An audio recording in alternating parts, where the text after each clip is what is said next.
Я не знаю, как мы справимся с этим. Добро пожаловать на мой канал «Мир научной фантастики». Не забудьте поставить лайк и подписаться на канал. Неоновое свечение НИАИ-7 растекалось по горизонту резкими синими и розовыми линиями, разрезая тени на трещиноватых тротуарах приграничного района. За сверкающими башнями мегаполиса тянулись жизни бесчисленных нечеловеческих существ, вынужденных существовать в переполненном модульном жилье. Модули были сложены, словно контейнеры, провода провисали между импровизированными опорами, а атмосферные фильтры непрерывно гудели, очищая воздух, чтобы поддерживать жизнь дюжины инопланетных видов. Лаяра крепко держала за руку свою дочь Эллен, когда они подходили к скромному магазину Galactic Provisions, чья мерцающая вывеска обещала продукты с Земли по ценам, далеко выходящим за обычный уровень. Автоматическая дверь со скрипом открылась, выпуская холодный поток воздуха, от которого Лаяра слегка дрогнула. Ее голубоватая кожа едва мерцала под флуоресцентными лампами, привлекая несколько любопытных взглядов из редкой толпы внутри.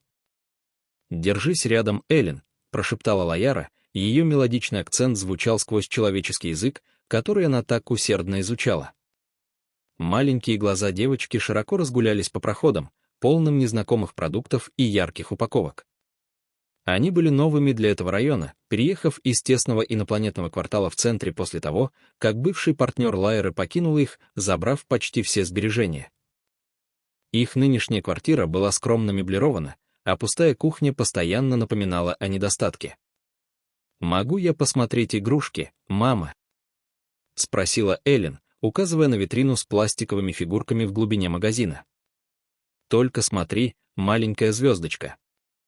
«Мы пришли за едой», — мягко, но твердо ответила Лаяра, направляя ее к отделу с продуктами.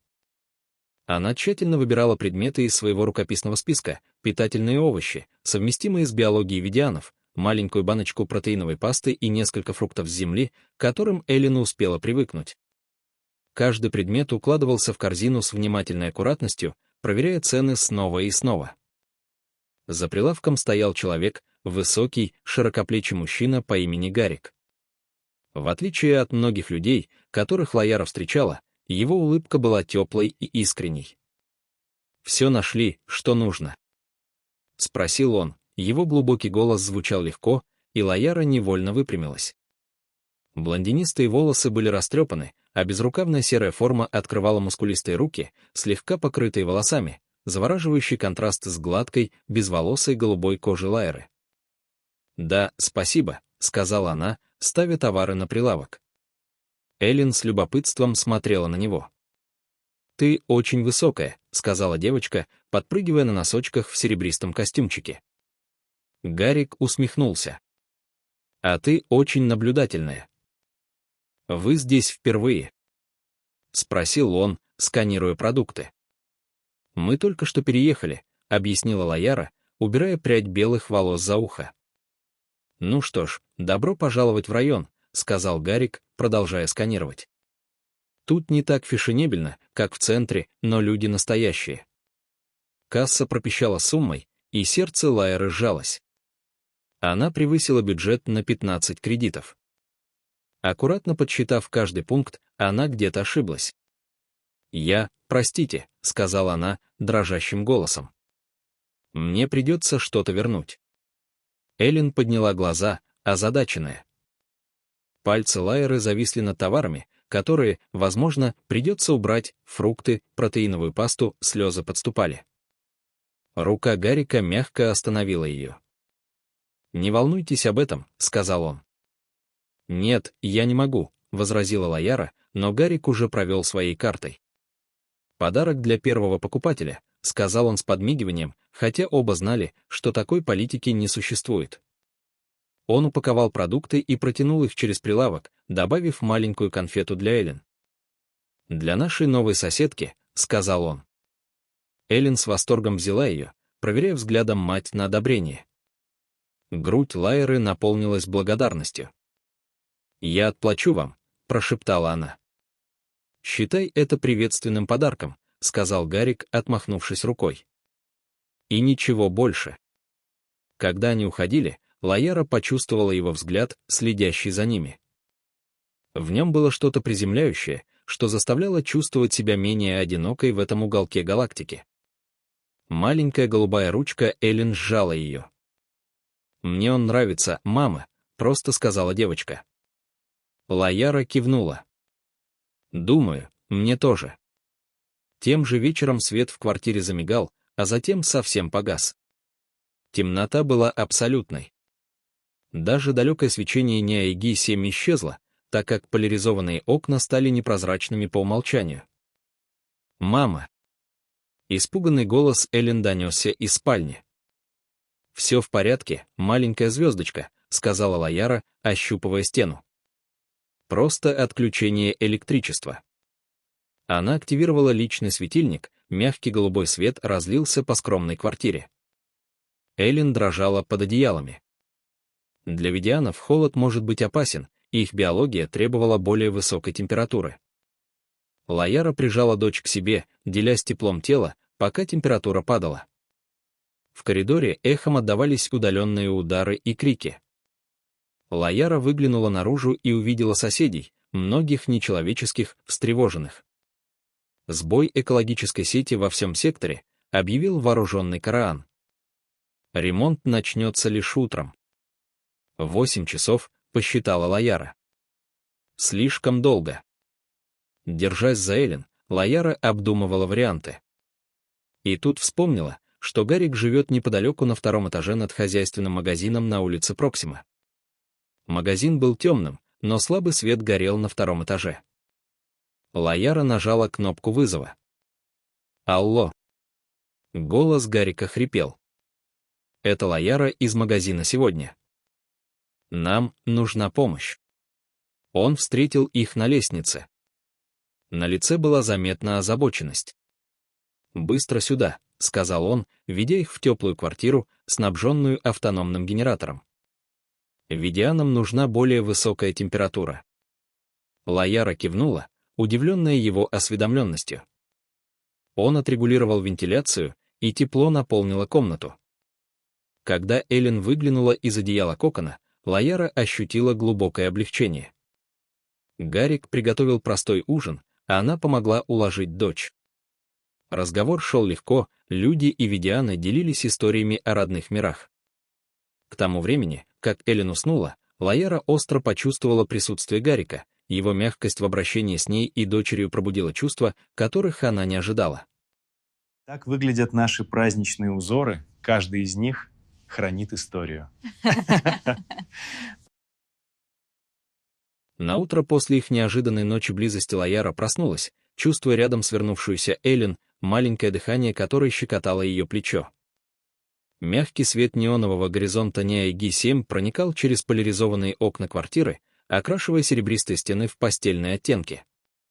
Она с удивлением думала, как быстро переплелись их жизни, всего несколько дней назад ей было трудно позволить себе продукты, а теперь она лежала здесь, в тепле квартиры Гарика, ощущая безопасность, о которой и не мечтала. Эллен пошевелилась, моргая своими серебристо-голубыми глазами, прижимаясь к матери. «Мама», — сонным голосом прошептала она, — «мы сегодня идем на фестиваль?» Лаяра улыбнулась, отбрасывая прядь своих светлых волос с лица Эллен. «Да, маленькая звездочка. Сегодня твой день. Ты так усердно готовилась». Волнение девочки вспыхнуло сразу, хотя подняться из кокона одеял было нелегко. Гарик, уже проснувшийся и готовивший простой завтрак, позвал из кухни.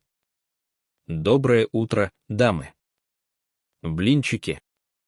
Думаю, сегодня нужно побольше кленового сиропа». Его игривый тон снял часть оставшейся у Лайеры напряженности, напомнив, что, по крайней мере на данный момент, жизнь может быть обычной и безопасной. После завтрака они оделись в согласованные серебристые наряды, которые Гарик подобрал для события. Маленькая подвеска-гитара Эллен мягко покачивалась на груди, ловя свет, а Лаяра поправляла тонкую вышивку на своем платье. Они двигались с отработанной осторожностью, тихий ритм формировался между ними, трио, объединенное не только обстоятельствами, но и выбором. На фестивале уже кипела жизнь, когда они прибыли. Музыка множества культур, человеческих и инопланетных, заполняла воздух.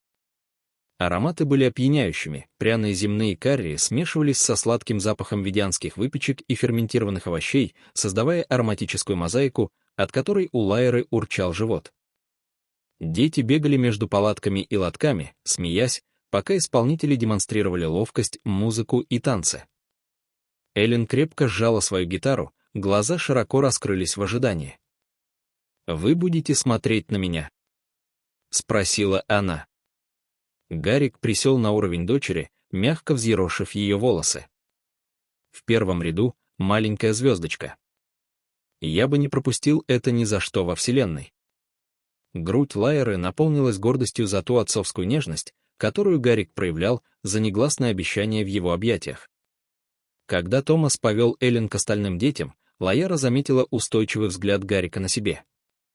«Она засияет», — пробормотал он, кратко коснувшись ее руки. Биолюминесцентные пятна Лайеры слегка замигали в ответ, физиологический отклик на эмоции. «Она вложила все в это», — призналась она. «Я никогда не видела ее такой решительной». Они обменялись тихим кивком взаимопонимания, оба осознавая, что эти маленькие человеческие жесты, прикосновения, взгляд имеют значение гораздо большее, чем кажется на первый взгляд. Ансамбль начал играть, и выступление Эллен было завораживающим. Ноты ее маленькой гитары идеально сливались с инструментами других детей, каждый звук был четким и точным. Аудитория отвечала энтузиастическими аплодисментами, их восхищение было заметно даже среди нечеловеческих видов, не привыкших к человеческой музыке. Лайера почувствовала, как слезы подступили к глазам, смесь облегчения, гордости и благодарности. Рука Гарика нашла ее руку, пальцы переплелись, и они разделили молчаливое признание этой маленькой, но значимой победы. После выступления они вместе исследовали фестиваль, пробуя незнакомые блюда и наблюдая демонстрации человеческих танцев. Лайера восхищалась капоэйрой, плавным гибридом боевого искусства и танца, а Гарик объяснял нюансы ритма и техники. «У нас, людей, есть свои странности», — сказал он с подмигиванием, вызывая смех Лайеры. Смех стих, когда знакомый, зловещий голос достиг ее ушей. «Ну и трогательно же. Сыграем счастливую семью с человеком». Лайера застыла, Эллен инстинктивно схватила ее руку. Медленно она обернулась и увидела Нарена, отца Эллен, в сопровождении двух внушительных ведианов в форме отдела исполнения генетического совета. Его присутствие бросало тень на яркий фестиваль, и сердце Лайеры забилось быстрее. «Почему вы здесь?» — потребовала она, инстинктивно ставя тело между Эллен и Нареном. Гарик встал рядом, готовый к защите, мышцы напряжены. «Ваш знакомый?» — тихо спросил он. «Вряд ли», — ответила Лайера, голос сжался. «Это Нарен, отец Эллен». Взгляд Нарена пробежался по Гарику, глаза сжались с явным презрением. «Похоже, стандарты упали», — сказал он гладко, но слова звучали как ножи. Челюсть Гарика сжалась, но голос остался спокоен. «Вам нужно уйти. Сейчас». Улыбка Нарена не достигла глаз. «У меня есть полное право. Я подал в высокий суд видео за опекунство. Эллен идет со мной». Лайера почувствовала сжатие груди, паника грызла разум. «Вы нас оставили. У вас нет права решать это». «У меня есть полное право», — перебил Нарен, вынимая датапад, зловеще блестевший в свете фестиваля. «Совет интересуется генетическими маркерами Эллен. Я лишь следую протоколу». Гарик подошел ближе, положив твердую руку на плечо Лайеры. «Она ребенок, а не собственность. Претензии вашего совета этого не меняют». Исполнители продвинулись, оружие блестело. «Хватит разговоров», — сказал один сухо. «Генетический материал идет с нами». Лайера почувствовала, как маленькая рука Эллен дрожащей вцепилась в ее. «Почему, Нарен?» — спросила она, голос срывался. На его лице мелькнуло что-то, стыд, сожаление. «У меня нет выбора. Директива владеет мной». «Выбор за вами», — ровно сказал Гарик, взгляд тверд. «Каким человеком вы будете, зависит от того, что вы делаете, когда прижаты к стене. На мгновение Нарен замешкался. Потом неожиданно ринулся вперед, сбив руку исполнителя вверх, и оружие выстрелило в потолок. Разразился хаос. Морпехи человеческого посольства, которые прибыли тихо, слаженно обезвредили и скрутили Видианов за считанные секунды. Нарен стоял, тяжело дыша, пораженный собственным вмешательством. «Она все еще моя дочь», — сказал он просто, глядя на Эллен. Сэм Ричардс, наблюдавший удаленно, сделал шаг вперед. «Ваше вмешательство спасло ей жизнь. Это считается». Исполнители были задержаны, а Нарен осторожно обернулся к Лайере. «Я никогда не хотел, чтобы все дошло так далеко», — тихо признался он. «Есть шанс все исправить». Лайяра кивнула, узел страха слегка ослабел. Гарик сжал ее руку, его присутствие стало якорем безопасности среди шторма. Эллен выглянула из-за матери, глаза широко раскрыты, но доверчивы. «Папа защитил нас», — прошептала она, и улыбка Гарика вернулась, теплая и непоколебимая. Фестиваль продолжался вокруг, музыка и смех возобновились, хотя и с осторожностью. Лайяра выдохнула, осознав, что впервые за неделю она действительно чувствует себя в безопасности, и что выбор, который они сделали вместе, создал связь, достаточно крепкую, чтобы выдержать любую угрозу. Так выглядят наши праздничные узоры. Каждый из них хранит историю. Ночью после фестиваля Лайяра тихо сидела в гостиной Гарика, наблюдая, как Кэлен спокойно спит. Мягкий гул огней НИАИГИ-7 проникал через окна квартиры, отбрасывая деликатные тени на стены. Гарик двигался по комнате с аккуратной эффективностью, проверяя коммуникации, замки и подтверждая присутствие охраны посольства на улице. Хотя непосредственная опасность миновала, Лайяра знала, что их борьба еще далеко не окончена. «Сегодня ты поступила правильно», — мягко сказал Гарик, наконец повернувшись к ней. Его голос был ровным, но глаза выдали глубину эмоций, которую он редко позволял себе показывать публично. Лайяра посмотрела на него, замечая легкое напряжение в его позе, то, как он нес ответственность так естественно, словно дышал. «Ты уберегла Эллен. Это все, что сейчас имеет значение». Лайяра покачала головой. «Дело не только в сегодняшнем дне. Нарен, совет, директива. Они снова придут за ней, если мы ослабим бдительность. Я не знаю, достаточно ли у меня силы, чтобы противостоять им всем». Гарик пересек комнату несколькими длинными шагами и опустился на колени рядом с ней. «Ты сильнее, чем думаешь», — сказал он, накрыв ее руку своей. «Ты пережила все это, и теперь больше не одна. Мы, семья теперь, настоящая, по выбору. Для них это важнее любого закона». Биолюминесцентные пятна Лайеры замигали, физиологический отклик на учащенное сердцебиение. Впервые она позволила себе опереться на успокоение Гарика, черпая силу из его присутствия. «Вместе», — прошептала она. «Что бы ни случилось». Эллен пошевелилась во сне, бормоча что-то непонятное. Гарик поднялся, чтобы туже укрыть ее маленьким одеялом. Лайяра последовала за ним, отбрасывая прядь серебристых волос с лица дочери. Видеть свое дитя таким уязвимым и в то же время доверчивым наполнило ее ярким защитным инстинктом, которого она никогда раньше не знала. Она выживала одна так долго, но теперь понимала, что значит действительно бороться за кого-то и за что-то, что любишь. На следующее утро Гарик разбудил Лайяру легким встряхиванием. «Нам нужно готовиться», — сказал он. Сэм упомянул, что расследование совета может начаться в любой момент, и нам нужно все подготовить для официального слушания по защитной опеке. Лайяра вздохнула, уже ощущая напряжение в груди. «Даже после всего сегодняшнего, это еще не конец?» «Нет», — твердо ответил Гарик. «Но теперь у нас есть варианты. Посольство, Сэм и наш брак — сильная защита. И мы знаем, что у Нарена еще осталась совесть. Это дает нам рычаги влияния». Они провели день, готовя документы, собирая доказательства и репетируя показания. Эллен занималась гитарой, ее маленькие пальцы извлекали мелодии, наполняя квартиру иллюзией обычной жизни. Лаяра наблюдала за дочерью, сердце наполнялось гордостью, и она чувствовала взгляд Гарика на себе. Они обменялись взглядом, который сказал больше, чем слова. Что бы ни случилось дальше, они встретят это вместе. С наступлением вечера пришло сообщение от Сэма Ричардса. Юридическая команда посольства обеспечила временную защитную опеку над Эллен, ссылаясь на непосредственную угрозу генетической эксплуатации. Лаяра облегченно вздохнула, и Гарик крепко обнял ее. «Видишь?» — пробормотал он. «Еще один шаг к тому, чтобы наша семья была в безопасности». Мысли Лайеры вернулись к Нарену.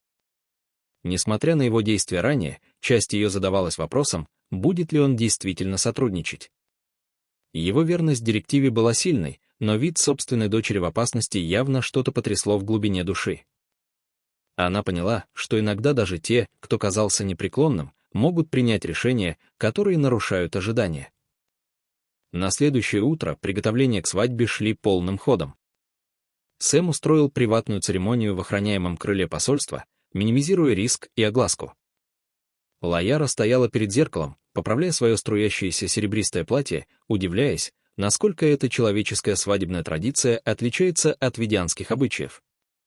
Просто, но символично, кольца, клятвы, свечи и обещания — все отражало намерение и связь, а не генетические контракты или церемониальный статус. Эллен наблюдала за матерью широко раскрытыми глазами. «Мама, ты как королева», — тихо сказала она. Гарик присел рядом с дочерью, улыбаясь тепло. «А ты, Эллен, моя маленькая звездочка, принцесса этой семьи. Сегодня мы все обещаем быть вместе навсегда». Лаяра опустилась, чтобы поправить совпадающее серебристое платье Эллен, пальцы коснулись подвески гитары. «И мы будем», — прошептала она, чувствуя вес кольца Гарика в своей ладони, символ любви, выбора и единства. Когда они прибыли в зал для церемонии в посольстве, пространство было преобразовано мягким, теплым светом. Земные растения и кристаллы Ведиан расставлены по полу и стенам, деликатная дань обоим мирам. Гарик ждал в передней части, в официальном человеческом костюме, подчеркивающем его широкие плечи и уверенность. Лаяра подошла, сердце билось быстрее, когда их взгляды встретились. В этот момент остальная вселенная, казалось, исчезла. Церемония была интимной. Сэм вел ее, голос ровный и искренний. Они обменялись кольцами, лунный камень для Лайеры, серебряное кольцо для Гарика и клятвами, обещавшими непоколебимую верность, защиту и любовь. Эллен стояла между ними, зажигая свою свечу и давая торжественное обещание быть смелой, практиковать на гитаре и любить и маму, и нового папу навсегда. Когда Сэм объявил их мужем и женой, поцелуй Гарика был нежным, но страстным обещанием жизни, которую они будут строить вместе. Лаяра почувствовала тяжесть момента, кульминацию страха, надежды и мужества, и поняла, что ни один совет, директива или угроза не смогут разорвать то, что они создали. Малое торжество после церемонии было наполнено теплом. Друзья из магазина Гарика подарили подарки, а Томас провел музыкальное выступление с Эллен и другими детьми, которое довело Лаяру до слез. Квартира, когда-то тихое убежище, стала домом, полным жизни, смеха и любви. И все же, когда музыка нарастала, тень прошла по залу. Лаяра заметила, как офицеры охраны посольства двигаются с настороженностью. Взгляд Гарика следовал за ее взглядом, бдительный и непоколебимый. Столкновение на фестивале показало им, что опасность может прийти даже в самые радостные моменты. Но на этот раз они были готовы. Вместе они построили семью, достаточно сильную, чтобы выдержать все, опираясь не на закон, кровь или обязанность, а на сознательный выбор защищать и любить друг друга. Я обещаю быть рядом с тобой, несмотря ни на что. Суматоха на приеме длилась недолго, но оставила в воздухе ощущение напряженности. Лаяра сжимала маленькую руку Эллен, ведя ее к месту рядом с Гариком, который занял позицию между матерью и дочерью, словно щит. Хотя непосредственная опасность миновала, напоминание о размахе генетического совета оставило в груди Лайеры холодный узел тревоги. Гарик наклонился ближе, понизив голос. «Что бы ни случилось дальше, помни, ты, Эллен и я, мы семья. Ничто, что они смогут сделать, не изменит этого». Лайяра кивнула, позволяя себе впитать эту уверенность. Так долго она осторожно шагала по жизни, остерегаясь предательства и оставления. Теперь, с Гариком рядом, она почувствовала принадлежность, которую никогда не знала. «Надеюсь, Эллен понимает», — прошептала она. «Она еще такая маленькая. Как объяснить опасности, чтобы не напугать ее?» «Покажи ей, что любовь сильнее страха», — твердо сказал Гарик. «Что доверие, выбор и смелость мощнее угроз и запугивания». Его рука нашла ее, мягко сжав пальцы. Биолюминесцентные пятна Лайера засветились ярче, тихое отражение ее внутренней решимости. Следующие дни проходили в осторожном балансе бдительности и подготовки. Безопасность посольства была удвоена, а Гарик работал не покладая рук, чтобы их дом был неприступен. Сэм организовал дополнительное наблюдение, а даже временный запрет, поданный во время слушания по защитной опеке, давал им юридическое преимущество. Но Лайяра не могла игнорировать Науинг-страх, Нарен и агенты директивы все еще строили планы. Эллен, не осознавая полной тяжести угрозы, полностью отдавалась практике на гитаре. Мелодии были невинными, радостными и успокаивающими, напоминанием, что жизнь все еще хранит маленькие моменты покоя среди хаоса. Лайяра улыбалась, наблюдая, как пальцы дочери ловко скользят по струнам. Музыка всегда была мостом между мирами, а теперь она связывала сердце их новой семьи. В тот вечер Гарик вернулся из посольства с решительным выражением лица. «Я устроил приватную встречу с Сэмом», — сказал он. «Нужно выработать стратегию для полного расследования. Сотрудничество Нарена крайне важно, но директива имеет влияние на самых высоких уровнях Совета. Мы не можем недооценивать их». Лайяра внимательно слушала, пока они обсуждали варианты. Сэм предложил двунаправленный подход — продолжать ходатайство о защитной опеке, одновременно используя внутреннюю информацию Нарена, чтобы разрушить сеть директивы. Присутствие Гарика на каждом этапе укрепляло уверенность Лайеры. Она ощущала его непоколебимую преданность их семье, якорь, противостоящий неопределенности, которая могла их потянуть вниз. Поздно ночью, после того, как Эллен уснула, Гарик и Лайяра стояли на балконе, глядя на сверкающий горизонт Неаиги-7. «Ты когда-нибудь задумываешься?» — тихо спросила Лайяра. «Было бы все иначе, если бы я никогда не покидала Варит Прайм?» Гарик обнял ее за талию, притянув ближе. «Я стараюсь не думать о «если бы», — сказал он. «Каждый наш выбор, уход, борьба, оставаться вместе привел нас сюда. Посмотри на нас сейчас.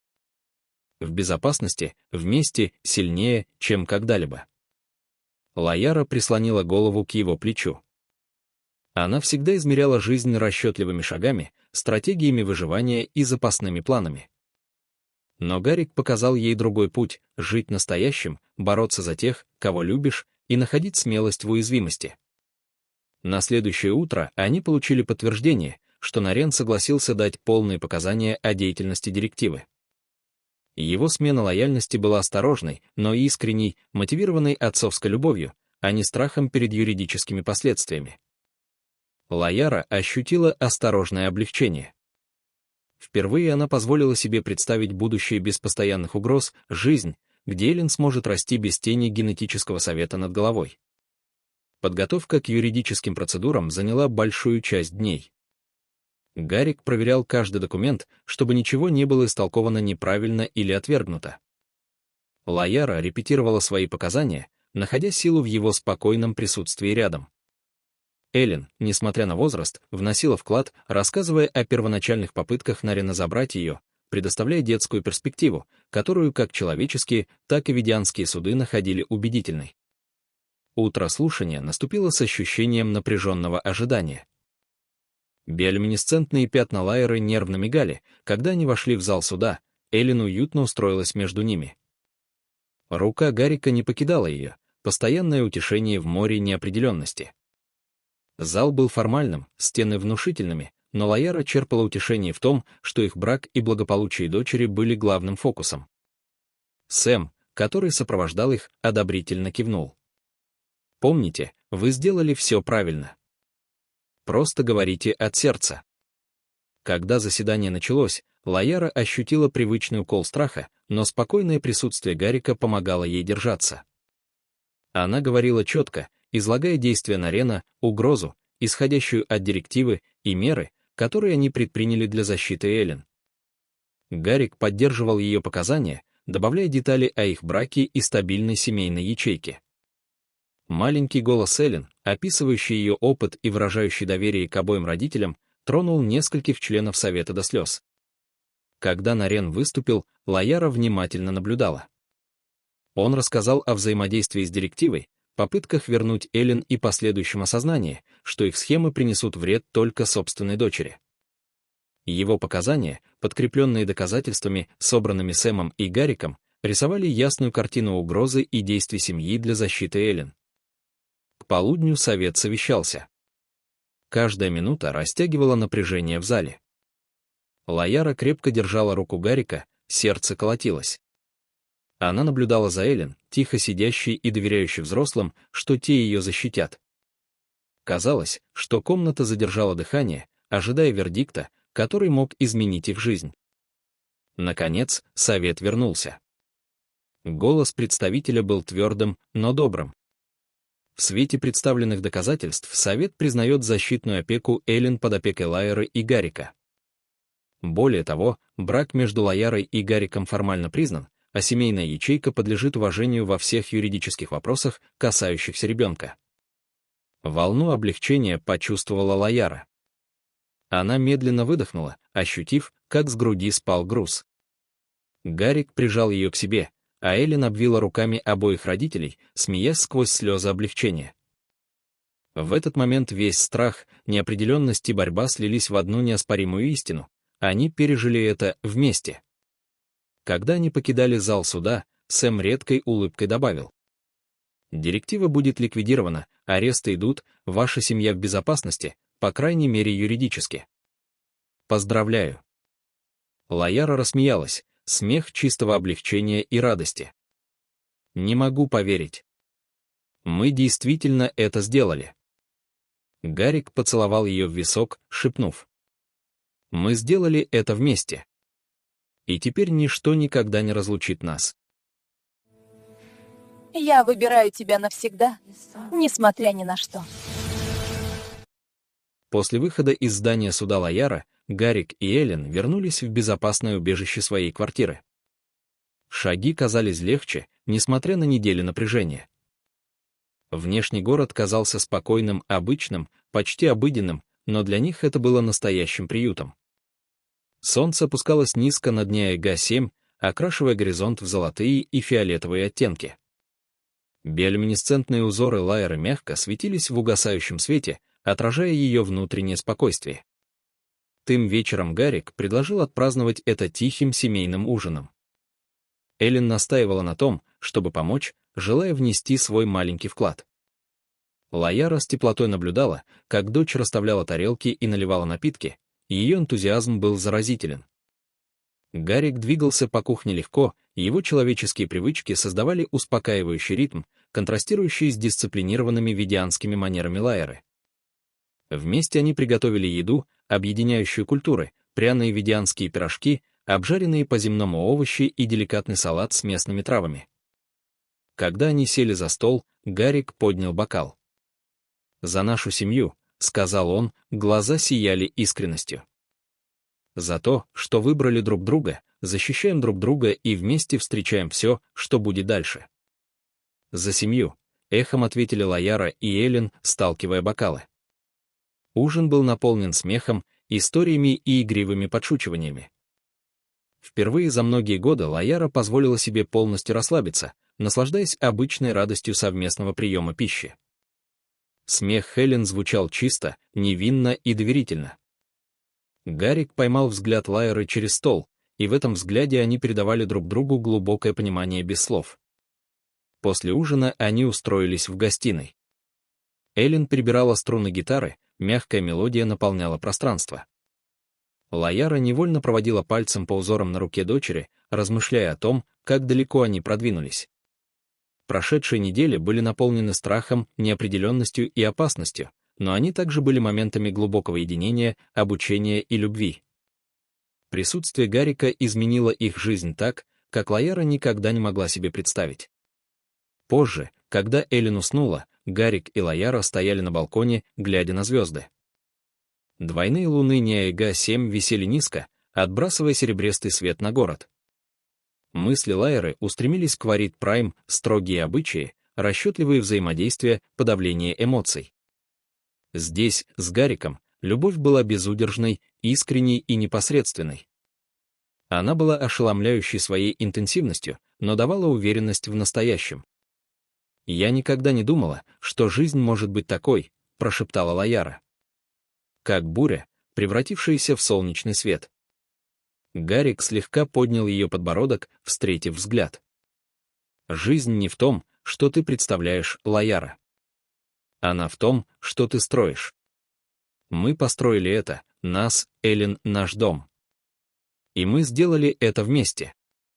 Она прислонилась к нему, ощущая его сердцебиение рядом со своим, ровное и успокаивающее.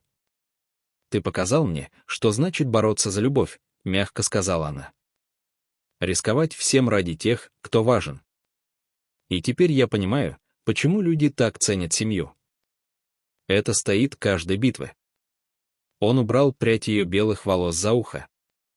«А ты научила меня стойкости, смелости перед невозможным. Ты не просто выжила, Лаяра, ты процветала. И для меня честь стоять рядом с тобой». Их связь укреплялась с наступлением ночи, тихая близость, полная невысказанных обещаний. В объятиях Гарика Лаяра ощущала редкую роскошь, безопасность, доверие и принадлежность. Это был союз сердец, а не просто видов, преодолевающий барьеры, которые когда-то определяли ее жизнь. В следующей неделе жизнь постепенно возвращалась к новому ритму.